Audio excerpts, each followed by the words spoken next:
እና ያወራን እያለ እስከ በሰው ማለት አ በሰው ጓደኛዬ ምክንያት ጓደኛዬ እሱ የሀገሩ ልጅ ነች። በሷ ምክንያት እሺ እኔ ያለሁት ዱባይ ነው፣ እሱ ያለው ሀገር ቤት ነው። ጓደኛዬ እዚህ ናት፣ አብረን ነበር የምንሰራው። እሺ ያው እሷ ነች ያስተዋወቀችን እና እስከ 2 አመት በሰላም እያወራን በመሃል ተጣላን።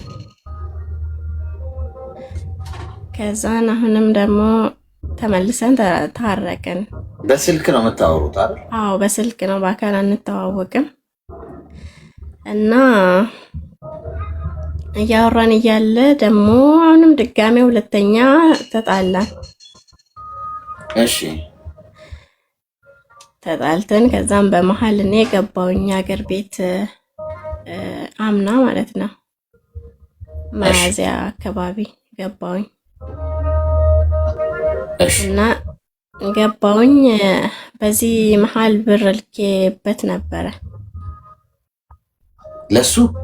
አዎ ለምን ጉዳይ ነው የላክሽለት? ለስራ ምናምን እንዲሰራበት ብሎሽ ነው ራሱ ብሎሽ ነው?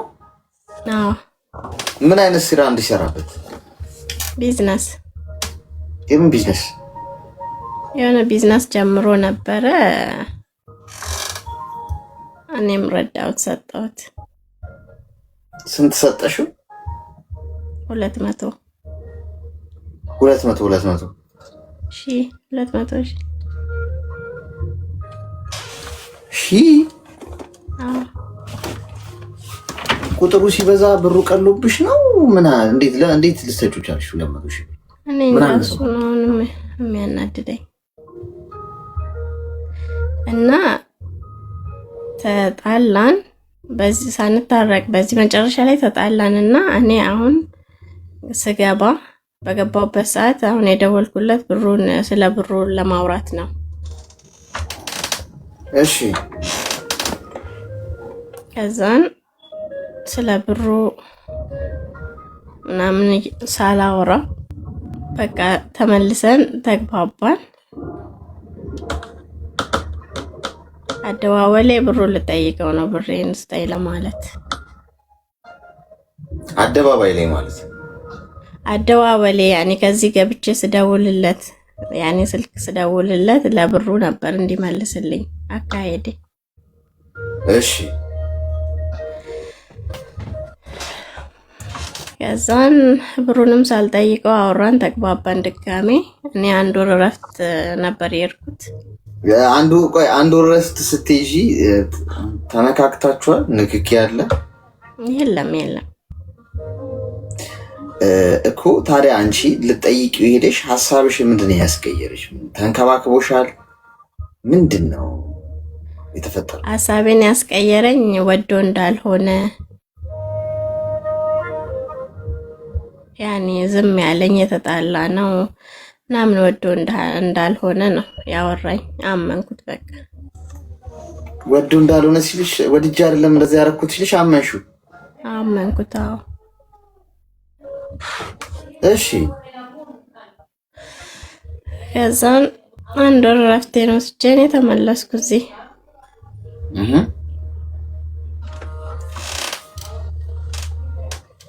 ከዛን ተመለስኩን። አሁን ደግሞ እያወራን ደህና እያወራን እያለ አሁን ደግሞ በመሃል እንዳበሉ ጸጥ አለ። ዘጋሽ? ምንድን ነው ችግር አለ ምናምን ስለው ስራ ነው ቢዚ ነኝ ምናምን ይላል። እና እንዴት ነው ለኔ ጊዜ የምታጣው? 24 ሰዓት ነው ወይ የምትሰራው? ፍላጎት ከሌለ ነገረኛ እና ቁም። ሪሌሽኑን ካልፈለከው ለምንድን ነው የምትጫወትብኝ ምናምን አልኩት። በቃ እናወራለን ምናምን ነው የሚለው። እኔ ነኝ ደዋየው፣ ደውላለሁ። ምንድነው ችግሩን ንገረኝ እና ቁም። በቃ ማቆም ነው ፈልገው ምናምን አልኩት። እናወራለን ነው የሚለኝ። ላቆምም እኔ ፈለግኩ፣ አሁን ላይ ወሰንኩ። ግን እሱ እናወራለን ነው የሚለኝ። እሺ እና አሁን እናወራለን ካለኝ በኋላ መልሼ ስደውል አያነሳም። ዝም ነው የሚለው። ኦንላይን ይገባል፣ አያናግረኝም።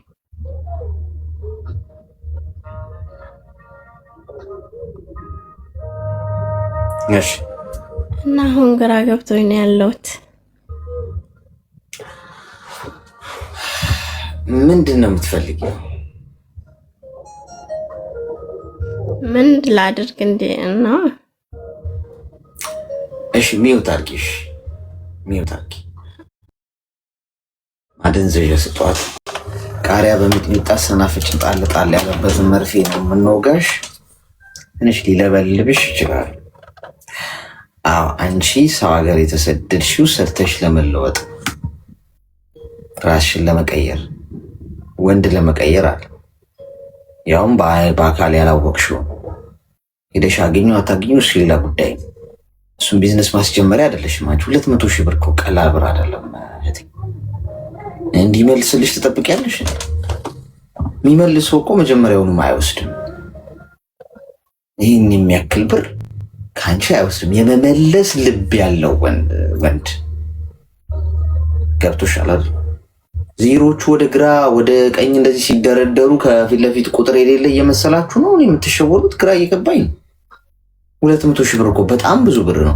ቢጠይቅሽ ራሱ እንደው ለመስጠት እንዴት አቻልሽበት? ለምን መሰለሽ? እንደው 200 ብር ቢልሽ አንድ ሰው ወይ 2,000 ብር ቢልሽ እንደው በቃ አላሉ ቢቀርም እንኳን እንደው ከኔ ይቅር አይነት ነገር ብለሽ እንደው ልታረጊው ትሻለሽ እንበል። 200,000 ብር እኮ አንቺ እንዴት አድርገሽ እንዳገኘሽው እኮ ታውቂያለሽ። ቀላል ጉዳይ አይደለም እያወራን ያለነው። የስንት ዓመት ልፋትሽ ነው። ስንት ጊዜ ውስጥ ማዳም ቤት መከራሽን በልተሽ ያገኘሽው ብር ነው። ለልፋታችሁ ዋጋ እኮ እንደ ወርቅ ነው መንከባከብ ያለባችሁ፣ እንደ አይን ብሌናችሁ። በጣም ከወደቃችሁ የሚያነሳችሁ ማንም ሰው የለም። ስለዚህ ብሩን የላክሽበት ህጋዊ ደረሰኝ ምናምን ካለሽ በህግ መጠየቅ ትችላለሽ። ሀገር ቤት ስትሄጂ ይሄ ፍቅረኛሽ አይደል ቆዳሽን የሚገፍ ብሩ መልስልኝ ወይም በህግ ጠይቃለሁ ወይ የማይመልስ ከሆነ ከእሱ ጋርም አትጨቃጨቂ። ሄደሽ ህጋዊ ደረሰኝ ካለሽ ብር ያስገባሽበት ያንን ብር ስትልኪለት አታሎሽ ነው አለቀ። ማንም እንዲያረጋለሁ ብሎ ገንዘብ መከልከል አይችልም። ማንም ሰው መጠቀም አይችልም በማንም ላይ። ይሄ ህገወጥ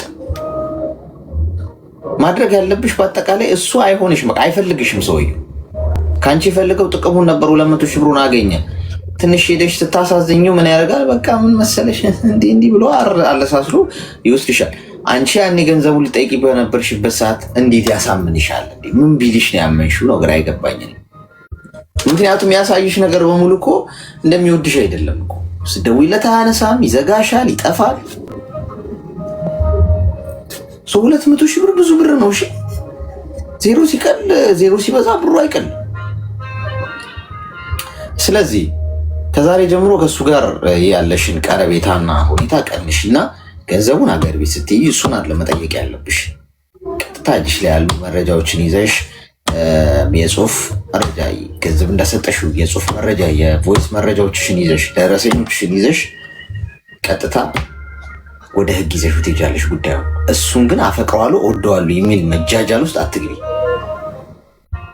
ገብቶሻል? ተግባባ? አዎ አሌክስ፣ እኔ እኮ ወስኛለሁ። አሁን እኔ የፈለገ ቢሆን ከሱ ጋር መቀጠል አልፈልግም። ብቻም ብሬን እንዴት እንደምመልስ ነው። ደረሰኝ ሁሉም አለኝ። በእርግጥ በቃ አገር ቤት ስትሄጂ በህግ ነው። እሱን አትጠይቂው። እሺ በህግ ጠይቂ፣ ይመልሳል በትክክል መረጃዎች ካሉሽ። እሺ እሺ፣ አመሰግናለሁ። እሺ እሺ። ወይ ጉድ! የሚልክልኝ ይጥፋ።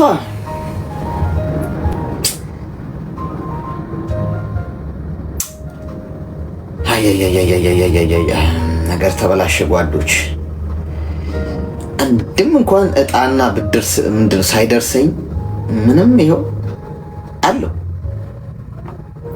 እስቲ የውሸት እንኳን ልኬለዋለሁ ብላችሁ ፎቶ እንኳን ቪዲዮ እንኳን ስሩብኝ እስቲ ጋይስ። እንደው የወንድነት ጠባይ ትንሽ ይጠናወተኝ። ደረቴ ምናምን ልወጥር እኔስ ሆ ማይነሱ ከማን ያንሳል? ማን ከማን ያንሳል ልበል? ከወንዶቹ እኩል ላውራ ጋይስ። አሁን እኮ እየመጡ እኮ እንደዚህ የሚያደርጉት ወንዶች መቼ ነው ወንድ የምትሆነው ይሉኛል። እኔም ጥያቄ እሱ ነው። እስቲ የውሸት እንኳን ልኬለታል በሉ፣ እስቲ እውነት በሉ። አይከፋኝም። እኔ አይደለም ነው አልከራከርም። እንዴ አርጎት ነው ደረሰኛ ይወሰል የነበረው እጣ ደረሰኝ ነው የምለው። 200,000 ብር ቢዝነስ ጀምር ተብሎ የሚላክለት ወንድ ጋይስ ምን ያህል እናቱ ብትመርቀው ነው ጓድ? እናቱ በቃ ያልታሰበ እንጀራ ሲሳይ ስጥ ብላ ብትመርቀው ነው እች ልጅ የልፋቷን ፍሬ አንስታ የምትሰጠው። ኧረ በፈጠራችሁ በስመ አብ። እውነት አሁን እሱን የምትወቅሱ ሰዎች አላችሁ። እሱ ምን አደረገ? እሷ እንዴት ማስተዋላውን ታጣለች ነው መፍረድ አይደለም። ይሄ ግን አትሊስት ብሩን ሲጠራው እንኳን አትደነግጥም እንዴ? እሷ በእርግጠኝነት አንቺ ነሽ ሀሳቡን ያመጣሽው። እልክልሃለሁ እምቢ አትላኪልኝ አልፈልግም የሰው ሀቅ አልፈልግም እያለ እምቢ እልክልሃለሁ መውሰድ አለብህ አይነት ነገር ብለሽ ላክሽለት ነው የሚመስለኝ። ሰላም ሄሎ 2 ዓመት አልፎኛል ፍቺ ካረግም ማለት ነው። እሺ እና የ6 ዓመት ልጅ አለኝ።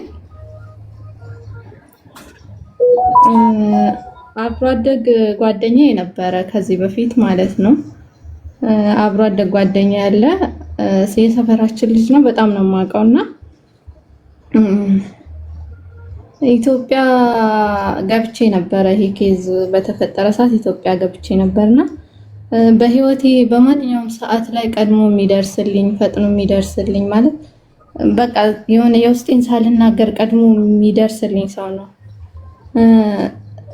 የሆነ ከቤተሰብም ከምንም ከሱ ጋር እንዲሆን ይፈልጋሉ። ህይወት ያው ዞሮ ዞሮ ህይወት ይቀጥላል አይቆምም። እና እኔ ደግሞ ያለፈው ህይወት ማለት ወደኋላ ይጎትተኛል። ሁልጊዜም ሰውን ማመን አልቻልኩኝም። ከኔ የሆነ ነገር ፈልጎ ነው ወደ እኔ የመጣው እንዳልል ከኔ የሚፈልግ አይነት ሰው አይደለም። እንደውም ከሱ እላፊ ለልጄ ከአባትም በላይ የሚሆንለት ሰው ነው። ለእኔ ደግሞ በችግሬ ሰዓት፣ በሀዘኔም በደስታዬ ሰዓት ሁሌም ከጎኔ የሚቆም ሰው ነው ማለት ነው። እና ከሱ አሁን ከጊዜያቶቹ አሁን እንግዲህ 1 ዓመት ምናምን ሆኖናል ማውራት ከጀመረ እና በማንኛውም ሰዓት ሁልጊዜም በርቀትም እዚህም ደግሞ ይመላለሳል፣ ስራ ይሰራል። እኔ ዱባይ ነው ያለሁት። በሚመጣ ሰዓት አልፎ አልፎ እንገናኛለን። በሚመጣ ሰዓት ሳያየኝ አይሄድም እዚህ ማለት ነው። እሺ እና ማለት ከሱ የፍቅር ጥያቄ መጣና በቃ ህይወትን ወደፊት እንትን ማለት አለብሽ፣ ማየት አለብሽ። ከኋላ በቃ ያለፈ ነገር አለፈ ነው፣ ባለፈ ታሪክ መኖር የለብሽም ምናምን ይሉኛል ከጎን ያሉ ሰዎች። እኔ ደግሞ ልጄን መካድ አልፈልግም። ማለት ልጄን ምክደው ይመስለኛል። ለሱ ሌላ አባት ማምጣት ለኔ መካድ ይመስለኛልና በዚህ ጋር ደግሞ ህይወቴ እንዲቀጥል ፈልጋለሁ። በቃ ማለት አይቆምም፣ ህይወት ዞሮ ዞሮ ይቀጥላል። ነገ የሚባል ቀን ስላለ እንዲቀጥል ፈልጋለሁኝ እና በጣም ግራ መጋባት ውስጥ ገባሁኝ። የልጁን የፍቅር ጥያቄ ልቀበል ወይስ አይሆንም ልበል? ከእንደገና ደግሞ በቤተሰብ በኩልም ደግሞ በጣም ግፊት አለ። ማለት በቃ የራስሽን ህይወት ጀምሪ፣ ከዚህ እንትን ውስጥ ልትወጪ የምትችይው የራስሽን ህይወት ስትጀምሪ ነው ይሉኛል። እኔ ደግሞ ልጄን ምክደው ይመስለኛል። በቃ ለልጄ ሌላ አባት ማምጣት በቃ ልጄን መካድ መስሎ ይሰማኛል። በዚህ በኩል ደግሞ ህይወቴ እንዲቀጥል እፈልጋለሁ እና በጣም ተጨነኩኝ። ምን መወሰን እንዳለብኝ በጣም ግራ ገባኝ። ይሄ ሰው ከኔ የሆነ ነገር ፈልጎ ነው ወደ እኔ የመጣው ብዬ እንዳላስብ ከኔ የሚፈልግ ሰው አይደለም። ከኔ ማለት ለኔ መሆን የሚችል ሰው ነው አይደለም፣ ከኔ ሊፈልግ ማለት ነው። በብዙ ነገር የሚያግዘኝ ሰው ነው እና በጣም ግራ ተጋባኝ። ምን ትመክረኛለህ? ለምንድን ነው ልጅሽን መካድ እንደሆነ የሚሰማሽ? ሌላ ማግባት ማለት አባቱ ሌላ ህይወት ስለጀመረ ልጄ ይጠይቀኛል፣ አንቺም ሌላ ባል ታገቢያለሽ፣ ከዛ በኋላ እኔ ከማን ጋር ነው የምኖረው ብሎ ይጠይቀኛል ብዙ ጊዜ ማለት ነው። እኔ ደግሞ አላገባም ብዬ ቃል እገባለታለሁ እና እሱን መካድ መስሎ ይሰማኛል። በቃ በህይወት በጣም ያስጨንቀኛል ይሄን ሳስብ። እሺ አዳምጪ። እሺ ሚውት አድርጊና አዳምጪ። በመሰረቱ ይሄ ልጅሽን መካድ አድርገሽ አትቀበዩ። ገብቶሻል? ምክንያቱም ህይወት ይቀጥላል፣ ችግር የለውም። ለልጅሽ ጥሩ አባት ከሆነ እንዴ ማለት አግብተው የተለያዩ ልጅ ያላቸው ሴቶች እኮ ማግባት የለባቸውም ማለት እኮ አይደለም። ገብቶሻል? ህይወት ይቀጥላል፣ ምንም እኮ ችግር የለውም። ግን የምታገቢው ሰው ለልጅሽ አባት መሆን የሚችል አንቺን የሚያከብር ሪስፔክት የሚያደርግ መሆን አለበት። ከተዋደዳችሁ ከተግባባችሁ ወደ ቁም ነገር ከሆነ ይዞሽ የሚሄደውና መጃጃል ከሌለው እኮ ጥሩ ከሆነ ህይወት እኮ ይቀጥላል። ስለዚህ በዚህ መመዘኛ ነው እንጂ ማየት ያለብሽ አባትሽ ማለት ልጅሽን መካድ ምን ይሆናል? ምክንያቱም ልጅ ያላቸው ሴቶችም ወንዶችም እኮ ያገባሉ፣ ያገቡም አሉ እኮ ምንም እኮ ችግር የለውም። ግን ጥሩ መግባባት ይኑር ነው እንጂ ልጅሽን እንደ ልጁ አድርጎ የሚያሳድግ እኮ አለ እኮ አይደል?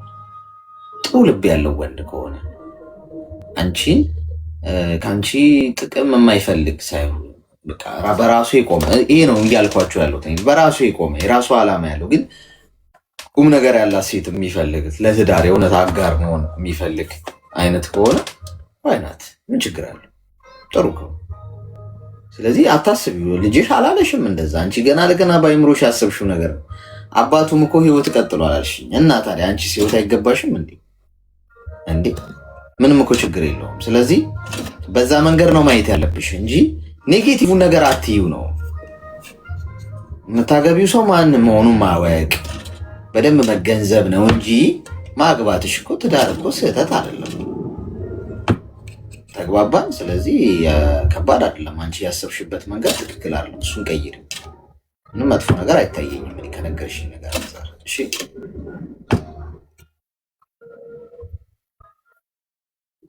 ተግባባን? ሀና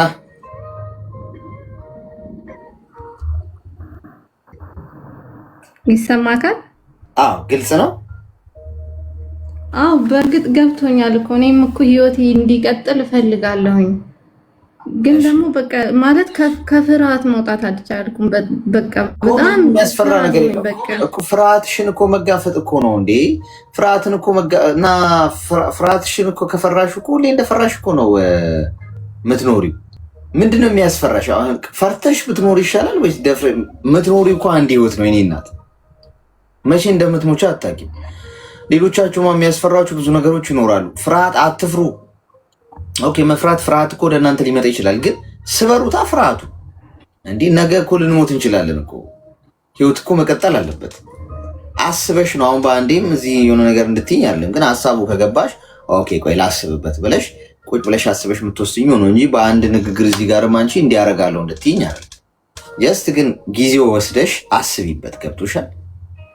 ቁጭ ብለሽ ከዚህ አንግል ብለሽ ጊዜ ወስደሽ ታስቢበትና ከዛ ውሳኔ የምታስተላልፊው በጣም በጥንቃቄና በጣም ጥንቃቄ በተሞላበት እርምጃ ውስጥ ሆነሽ ነው ማለት ነው። ግን የነገርኩሽ ሀሳቡ ያ ነው። መሆን ይችላል። ለምን ማግባትም ትችላለሽ፣ መቀጠል ይችላል ህይወትሽ። ጥሩ ሰው ከሆነ ወደድሽው፣ እወደዋለሁ ከኔ ምንም አይፈልግም ለእኔ ጥሩ ነው የሚያስበው አልሽ። ራስሽ እኮ ጥሩ ነገሮችን ዘረዘርሽ። ከዛ አንድ ስተት አግኝተሽ አዎ ከምን አንጻር እንደሆነ ታውቃለህ? ከዚህ በፊት እኔ ኢትዮጵያ ገብቼ ነበረ፣ ቤተሰብም ምንም ሳይሰማ ማለት ነው። እዚህ የነበርኩበት ሁኔታ ጥሩ ስራ አልነበረ።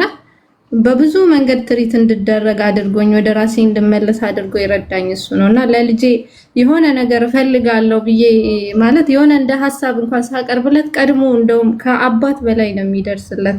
ያንን ሳስብ በቃ የሆነ ለእኔ እግዚአብሔር በቃ መካሻ አድርጎ ሊሰጠኝ ያሰበው ሰው ነው እላለሁ።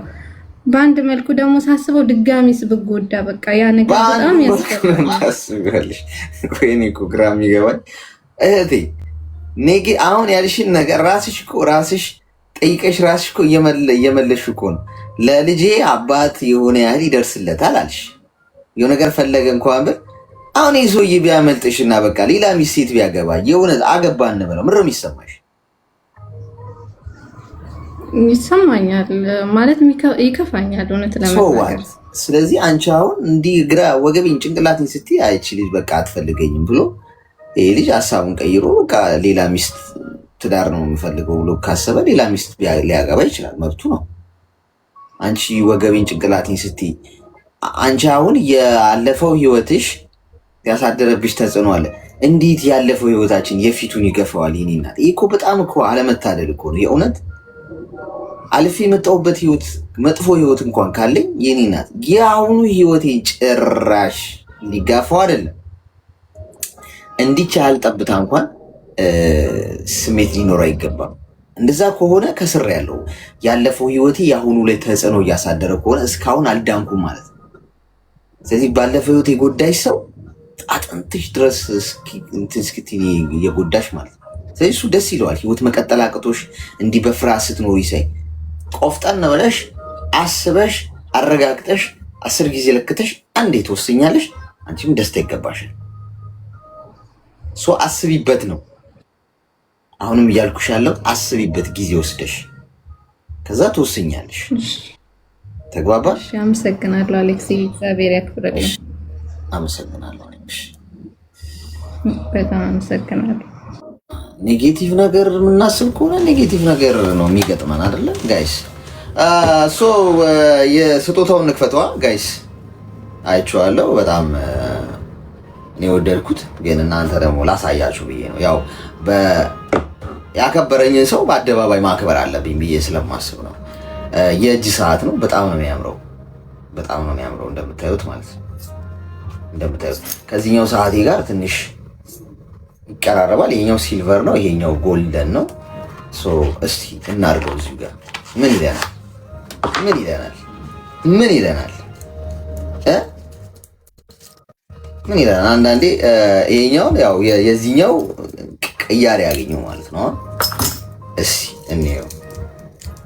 ምክንያቱም ያከበሩኝን ሰዎች በአደባባይ በወዳጆቼ ፊት ማክበር አለብኝ። ይሄ የኔ አካሄድ ነው። ትንሽ ትሰፋለች ግን ይቀነሳል፣ ችግር የለውም ሰዓት። ይሄኛውም እንደዛ ነው ያደረኩት።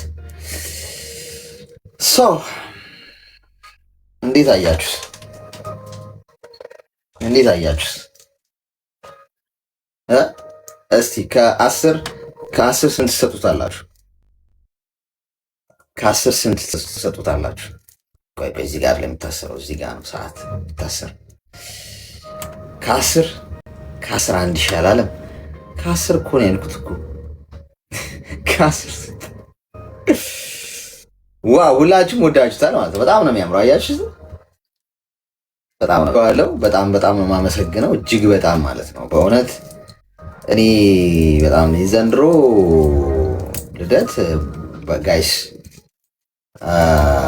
በቃ ማለት በህይወቴ ሆኖ የማያውቀው ነው የሆነውና ቴንክ ዩ ሶ ማች። በአደባባይ አመስግኛለሁ። እግዚአብሔር ያክብርልኝ፣ እግዚአብሔር ይጠብቅልኝ። በእውነት በጣም ትልቅ ነገር ነው። እንግዲህ ሰዓት ደግሞ የሰው ማስታወሻ ነው ስላችሁ ይዛችሁት ነው የምትንቀሳቀሱ። ስራም ስትሰሩ የትም ቦታ እጃችሁ ላይ አድርጋችሁት ነውና ይህም ታስታውሳላችሁ። ይህም እጄ የተሰበረ ጊዜ ጊፍት ተሰጥቶኝ ነው። አይታችኋል። ያኔ ስለሆነ እስካሁን አለ አያችሁት። በጣም ነው የሚያምረው። ይሄም ያኛውም ያምራል። ይሄ በሲልቨር አሁን ደግሞ በጎልደን እንቀያይረዋለን ወይ ደግሞ በዚህ እናደርገዋለን ትላለን። ቴንክ ዩ ሶ ማች ጋይስ፣ በጣም ነው መወዳችሁ። እንግዲህ ሰው ሲወድህ እግዚአብሔር ሲፈቅድ ነው ብዬ ነው ማስበው። በቃ የሰው ፍቅር ከፈጣሪ ነው። እሺ ሰው ከራሳችሁ ሊሆን አይችልም። እግዚአብሔር ሲወድ ነው ያንን የሚያደርገው እና ትናንትና የነበረው ነገር በጣም የተለየ ነገር ነበር። በጣም ብዙዎቻችሁ በእኔ ተጠቀማችሁ ወይ ደግሞ የኔ ሀሳብ የጠቀማችሁ ከብዙ ነገር የተመለሳችሁ ቫሊዩ የሆነ ነገር ያገኛችሁበትን ነገር ነግራችሁኛል። በልደት ቀኔ ላይ መቼም ማረሳውም ጋይስ፣ መቼም ነው ማረሳው። ያቺ ቀን ስፔሻል ቀን ነች ለእኔ። ይዛች ቀን የተወራችሁ ነገር በሙሉ ሪከርድ ያደረጋችሁ አለን ብላችኋል። ኤዲት አድርጋችሁ ቆራርጣችሁ ትላኩልኝ፣ ይቀመጣል ታሪክሽ። ነገ ለልጅ ልጆች ሁላ ማሳየው ታሪክ ነው የሚሆነው እና በጣም አመሰግናለሁ። እወዳችኋለሁ። ነገ በተመሳሳይ ሰዓት እንገናኛለን። ልመርቃችኋ፣ የትም ቦታ ሂዱ፣ በምንም መልኩ ከህፃን እስከ አዋቂ የሰው ፍቅር ይስጣችሁ። ተወደዱ፣ በሄዳችሁበት ተከበሩ። ምርጡን ይስጣችሁ፣ ጤናውን ይስጣችሁ፣ ረጅም እድሜ ከጤና ጋር ይስጣችሁ። ኑሩ በደስታ ሁሌ፣ ሳቅ አይጣችሁ፣ በሽታ፣ ህመም፣ ክፉ ነገር ሁሉ አያገኛችሁ። ቤታችሁ ሁሌ ደስታ ይግባ። ቤታችሁ ሁሌ ፈጣሪ ይግባ። ቤታችሁ ሁሌ በረከት ይግባላችሁ። ያላሰባችሁትን ሲሳይ አስደንጋጭ ደስታ ያጥለቅልቃችሁ በህይወታችሁ ውስጥ። ፈጣሪ ሰርፕራይዝ በሰርፕራይዝ ያርጋችሁ። እኔን ትናንት እንዳስደስታችሁ የእውነት የተለየ ቀን ነበረ። እንዲህ ተረጋግቼ ላመስግኛችሁ ብዬ ነው። ትናንት አልቻልኩም፣ ትንሽ ነርቨስ ነበር። ትናንትና በጣም የሚወዱኝ ሰዎች የተደሰቱበት ቀን፣ እኔን የማይወዱኝ የኔን ከፍታ የኔን መወደድ የማይፈልጉና የሚጠሉኝ እንዲህ ደም ፍላታቸው የሚነሳባቸው ሰዎች ደግሞ ተስፋ የቆረጡበት ቀን ነው ያስባል። ይሄ ልጅ ምንም ብናደርገው ነገሩ ሁሉ እንኳን ሊወድቅ ቀርቶ ሰውየው እንደ አለት እየጠነከረ ነው ያለው። አይ የሚሆንም አይመስለኝም ያሉ ይመስለኛል ትናንት አሳስበው። እወዳችኋለሁ። ኑሩልኝ ባላችሁበት። ነገ በተመሳሳይ ሰዓት እንገናኛለን። ሁሌም እናንተ ማገልገሌን የበለጠ እንድቀጥል የበለጠ ጥሩ ነገር እንድሰራ ኃላፊነት ነው የሰጣችሁኝ፣ ተቀብያለሁ። የሚቀጥለው ዓመት ድረስ ደግሞ አኮራችኋለሁ። ከዚህ በተሻለ ቃል እገባለሁ ይሄንን ለማድረግ። እየመሸ ያለበት ሀገር የምትኖሩ ደህና ደሩልኝ። እየነጋ ያለበት ሀገር የምትኖሩ መልካም ቀን ይሆንላችሁ።